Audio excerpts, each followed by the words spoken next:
میں مختصر ترین الفاظ میں آپ سے یہ عرض کروں گا کہ اس وقت ہم اللہ کے عذاب کے شکنجے میں ہیں۔ کیوں؟ جس قوم کے پاس اللہ کی کتاب ہو اور اللہ کی شریعت ہو اور وہ اللہ کے رسول کے امتی ہونے کے مدعی ہوں، وہ قوم زمین پر اللہ کی ریپرزنٹیٹو ہو جاتی ہے۔ اب اگر وہ قوم اپنے عمل سے مس ریپرزینٹ کرے تو وہ کافروں سے بدتر ہے، غیر مسلموں سے بدتر ہے، پھر ان کو عذاب ملتا ہے۔ آج ہماری ذلت اور رسوائی، ہم سے پہلے بھی ایک امت تھی اور بڑی چہیتی اور لاڈلی امت تھی، ذرا اندازہ تو کیجئے، بنی اسرائیل صحرا میں سفر کر رہے ہیں تو ابر کا سائبان ساتھ ساتھ چل رہا ہے، دھوپ نہ ستائے، کھانے پینے کی ضرورت پیش آئی ہے تو من و سلوہ نازل کر دیا ہے، پانی کے لیے ایک ضرب لگی ہے عصا کی اور 12 چشمے، تاکہ 12 کے 12 قبیلے اپنا اپنا چشمہ معین کر لیں۔ تو یہ ساری جو جن کے اوپر نعمتیں ہوئی ہیں انہی کے بارے میں فرمایا گیا جب انہوں نے بے عملی اختیار کی، بد عملی اختیار کی، شریعت کو پس پش ڈال دیا، اللہ کی کتاب کو پس پش ڈال دیا۔ نبذ فریق من الذین اوتوا الکتاب کتاب اللہ وراء ظہورہم، تو پھر اللہ نے فرمایا ضربت علیہم الذلۃ والمسکنۃ وباؤوا بغضب من اللہ، ان پر ذلت، کمزوری اور مسکنت، کم ہمتی مسلط کر دی گئی،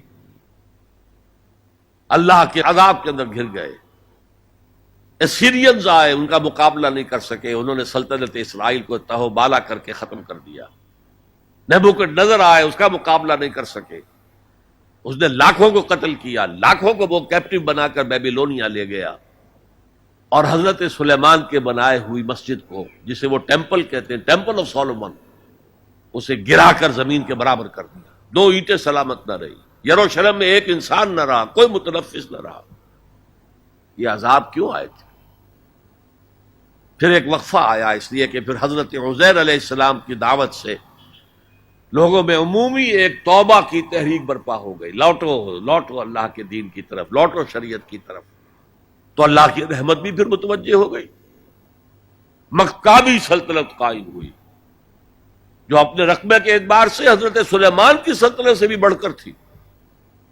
لیکن پھر دوبارہ ان کے اوپر وہی دنیا پرستی، شہوت پرستی، یہ ساری گندگیاں جب آ گئیں، مشرکانہ توہمات آ گئے، غیر مسلموں سے خلا بلا، اس کی وجہ سے ان کے اندر وہ ساری رسمیں ریتیں شروع ہو گئیں، پھر عذاب آیا۔ پہلے یونانیوں کے ہاتھوں رگڑا گیا ان کو، سکندر کے ہاتھوں، سلیوکس کے ہاتھوں، اور پھر رومنز کے ہاتھوں رگڑا گیا،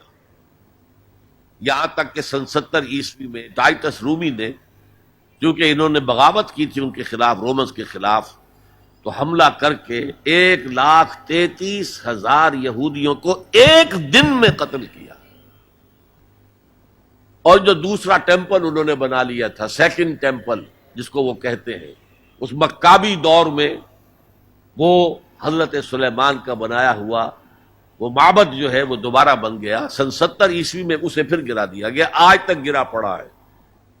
1934 برس سے ان کا خانہ کعبہ گرا ہوا ہے۔ یہ اللہ کا قانون ہے۔ جو امت کتاب اللہ اور شریعت خدا بندی کی حامل ہو کر اور طرز عمل اس کا مختلف اور برعکس ہوگا، وہ کافروں سے بدتر ہے اللہ کی نگاہ میں۔ اب علاج ایک ہی ہے،